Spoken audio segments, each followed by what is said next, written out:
চাঁদপুরে আখের ফলন ভালো হলেও ন্যায্য মূল্য পাওয়া নিয়ে দুশ্চিন্তায় কৃষকরা। সারের উচ্চ মূল্য, শ্রমিকের মজুরি, উৎপাদন ব্যয় বেড়ে যাওয়ায় এমন আশঙ্কা রয়েছে। মাঠ পর্যায়ে কৃষি কর্মকর্তাদের পর্যাপ্ত সহযোগিতা না পাওয়ার অভিযোগও। রানা রহমানের রিপোর্ট, জানাচ্ছেন শাশ্বতী সরকার। সবুজে ঘেরা আখের ক্ষেত, ভালো ফলনে হাসি থাকলেও সে হাসি ম্লান হয়ে যাচ্ছে ন্যায্য মূল্য না পাওয়ার আশঙ্কায়। চাঁদপুরে চলতি মৌসুমে আখ আবাদের লক্ষ্যমাত্রা ছিল ৬৭৭ হেক্টর জমিতে। তবে লক্ষ্যমাত্রা ছাড়িয়ে আবাদ হয়েছে ৬৮১ হেক্টরে। ফলনও সন্তোষজনক, কিন্তু উৎপাদন ব্যয় বেড়ে যাওয়ায় লাভ নিয়ে অনিশ্চয়তায় রয়েছেন কৃষকরা। সারের দাম বৃদ্ধি, শ্রমিকের মজুরি এবং অন্যান্য কৃষি উপকরণের ব্যয় বেড়ে যাওয়ায় লাভ নিয়ে শঙ্কা তৈরি হয়েছে বলে জানান কৃষকরা। ৬০-৭০ হাজার টাকা খরচ, কিন্তু গ্যান্ডারে যে মিলে বেচা কিনে হইতে আছে ১২, ১৩, ১৪, ১৭ টাকা পর্যন্ত। আমাদের দেখা যায় যে লাভ হইবে না, এবার আমাদের লস হইতে পারে।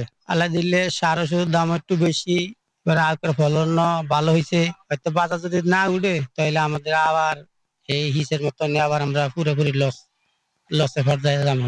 এদিকে ফসল উৎপাদনে সঠিক পরামর্শ দিতে কৃষি কর্মকর্তাদের পাশে পাওয়া যায় না বলে অভিযোগ চাষিদের। এতে ফসলের রোগবালাই ও পরিচর্যা নিয়ে সমস্যায় পড়েছেন বলে জানান তারা। কোনো সার, অনুদান, পোকামাকড়ের ওষুধ, কোনো সাহায্য সহযোগিতা, কোনো বা এই পোকার ওষুধ দিলে এটা দিলে ভালো হইব, এরকম কিছু আমরা কখনো পাই নাই। কৃষি অফিসার মনে করেন নাম করে এই যে পোকা ফাঁকা ধরে, এটা আম করে কোনো পরামর্শ সে দেয় না। এবং আসো নাম করে দ্বারের কাছে ধরে পরামর্শ দিতে হতো, আমরা এটা বিজ্ঞতা একটু ভালো হইতো জিনিস। কৃষি অফিসাররা যদি আইতো আমগরে হয়তো যদি একটা পরামর্শ দিত তাহলে হয়তো আমরা এই করতাম, ওষুধ টষুধ লই ব্যবহার করতাম। হেরা ইয়ে না ঠিক মতো পাই না হে করে।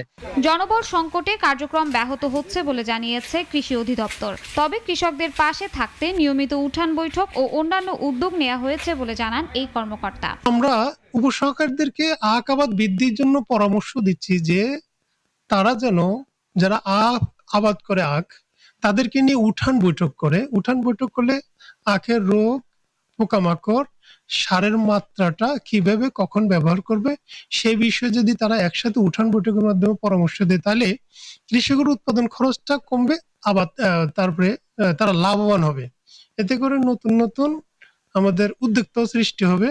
উৎপাদিত ফসলের ন্যায্য মূল্য না পেলে আগামীতে আখের আবাদ আরও কমে যাবে বলে জানান এখানকার চাষিরা।